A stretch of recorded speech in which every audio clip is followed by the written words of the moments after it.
Lit Sports Online is back, and guess what? It's time to talk some baseball. We got Major League Baseball focusing on the Baltimore Orioles for this episode, and it's Manny Machado's birthday where we're filming this episode. Yeah, and of course, as you've seen on Twitter, Instagram, Facebook, we have a new member of the LitTube team, my boy Chris. Excited to get you on the show, and here we are. I appreciate that, man. I've been following you guys for some time, and became great friends with you guys. So it's just great to be here and Here we are. read some sports. Yeah, so let's get into the show. Alrighty, so so to begin, Did you lose something, man? I thought I brought it here. What are you looking for? I was looking for the Orioles pitching that hasn't been here all year. I mean, like, they give up, their team ERA is over 5 runs a game. So I don't understand how you can win when you give up 5. No starter on the Orioles roster has an ERA below 4. Well, obviously, they're not winning. They're 40 and 44. I was about to say the record speaks for itself. Yeah, 8.5 games back in 4th place. How do you go from being the number 1 team in all of MLB to literally the shittiest? Like, you've literally just dropped off completely. Yeah, I think, just the fact that the Orioles are giving up so much runs, and just the batting average, I believe, is like 252. Yeah. So when your run support isn't there, not to mention Ubaldo Jimenez is just terrible. I mean, the guy, I believe, started 17 games and has given up 19 home runs. So he's averaging more than 1 a game. And you get, of course, you get the big hitters. I mean, Chris David, Adam Jones. Nobody's producing. Manny's not producing. I mean, it's hard to watch. Let's cut him some slack. Let's cut him some happy birthday. Get the Manny know. Cut him some slack. But jeez, man, like, it's hard. I mean, this is Baltimore baseball in a nutshell. It's hard to be a Baltimore fan sometimes. Yeah. And Major League Baseball, it's a marathon. It's not a sprint. You can start. But dog, they're like 12 you got to people keep back. it going. I mean, it's at the halfway point. All-Star, week is next week, and I mean, we only have one guy representing, and that's only because he has to be there. It's a joke. It's exactly what it is. I mean, when you look at the teams atop the AL East, you look at the Yankees, you look at the Red Sox, the way that they're playing, it's just, I mean, like you said, I mean, we still have to play 3-4 more series with each of those teams, but the way that we've been going now, it's just like, it's almost doomed. Yeah. I mean, here's the thing. I think most importantly, instead of trying to get the home run all the time, trying to go undefeated, we need to just focus on winning series. Like, I think that's a good way to start. I mean, you focus on, 3-game series. You focus on 2. All right, that's great. That's a good number. But I don't know, man. We got to get some pitchers. That's what I think it is. And I think, like you just said, when you look at other teams in the MLB, during the season, before the trade deadline, they make a lot of moves. Right before people's contracts ends, they go out and get them. You look at the Orioles, they're kind of stagnant. They don't really make moves that you need to. So they notice that they may need another bat in the lineup or another pitcher in the bullpen. But instead of going out and getting one that may be on the market, they go ahead and try to develop one, which could take 2 to 3 years to do. And, the time isn't always on your side. I mean, you're waiting 2-3 years for a guy. I mean, you've already probably lost like half your team. I mean, let's face it. Like, the mentality is win now. You compare it to other sports, other franchises. It's win now. The Yankees will go out and buy players to fill the seats. Yeah. So.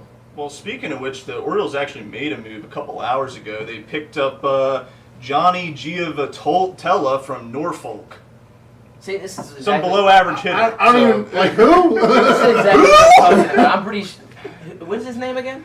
Johnny Gmroyster45. I'm pretty sure that was my waiter at Nacho Mama's. I think I have the receipt. Like, this is exactly what I'm talking about. Just No-name people. Dude, yeah. Now, granted, he may turn out to be a solid role player, but in order to make us contenders, is it going to get the job done? I don't think so.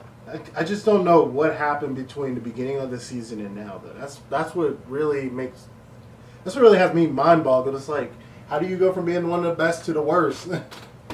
Like Adam Jones said, actually, I think I was reading an article on Bleacher Report. He said, we're just not playing good baseball. But why? That's the thing. I think it starts in the mentality of the clubhouse. I think Buck's doing a great job just setting the tone. But like you said, I mean, Buck can only do so much. But like Justin said, it's a grind. The baseball season grind, 162 games, so you get in a rut. It may last 3-4 weeks. Yeah. So you just got to make sure when you're playing good that you lengthen that as much as possible. And it could be one of those things where the talent level of the team is really like mediocre, and they just had a hot start, and now like the real, essence of the team is coming through for this year. Like it could be one of those deals. Exactly. That's true. That is true. I mean, because when you look at other teams, to segue into other teams in the MLB, you look at the Red Sox, and that was going to lead to my next thing. Like, do you think these guys are actual? Do you think these guys are for real? You look at the Red Sox. I mean, they're in first place, 8.5 games up at 49 and 36. You got teams in the AL as well. You look at the Astros, who have not only a great team but a young core. J.J. Correa, and they're looking Carlos good, Correa, and Jose Altuve. And I mean, a young team looking so good. I mean, it's only going to advance. But I mean, speaking for the Orioles solely, we do have a tough, we're in a tough division, Play the Red Sox, play the Yankees multiple times throughout the year, and the Red Sox, I can't stand them. Can't stand them. The tough thing is, though, with the Orioles shot, it seems to be they have to win the division because you have all these other AL teams playing so great that the chances of the Orioles getting a wild card spot is very slim. Very slim. Now, 8.5 games They isn't could that bad. do it, yeah. They have to play the Yankees, I believe, 9 to 12 more times. So they could easily make up that ground, but it's just about winning the series. Can they win 2 of 3? Can they win 3 of 4? Yeah.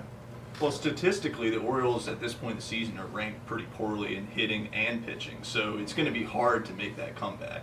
I mean, they're just going to have to come back from the All-Star break and just really come out swinging, or else the season's pretty much doomed.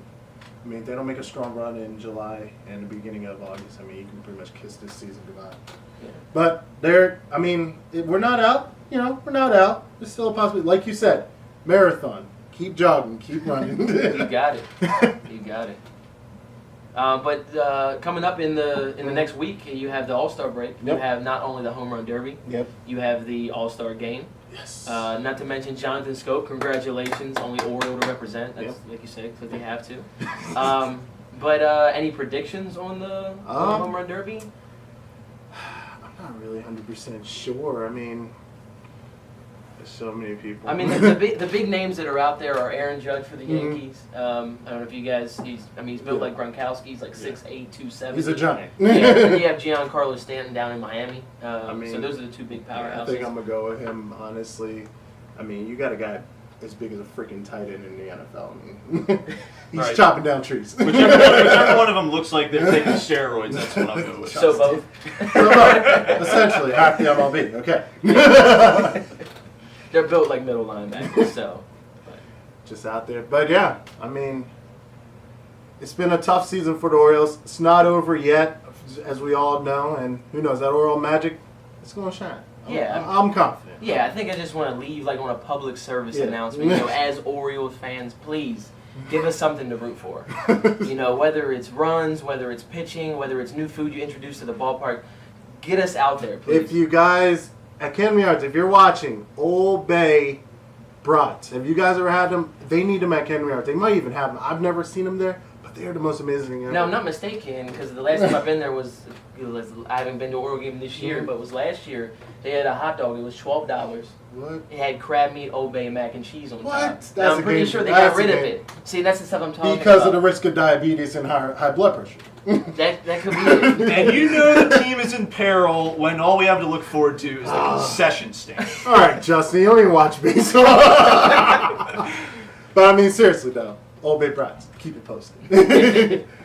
But yeah, so that's our show. Chris, welcome to the show, brother. Appreciate that. It's good to be here.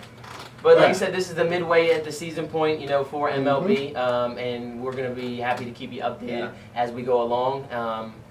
For better or worse, not only for the Orioles, but for other major league teams. But yeah, seriously, so make sure to subscribe, like the video. Check us out on Instagram now. We have an Instagram. We'll put the link in below, put all the links in below. And we'll have some merchandise coming soon, actually. More information on that in the weeks to come. Take care.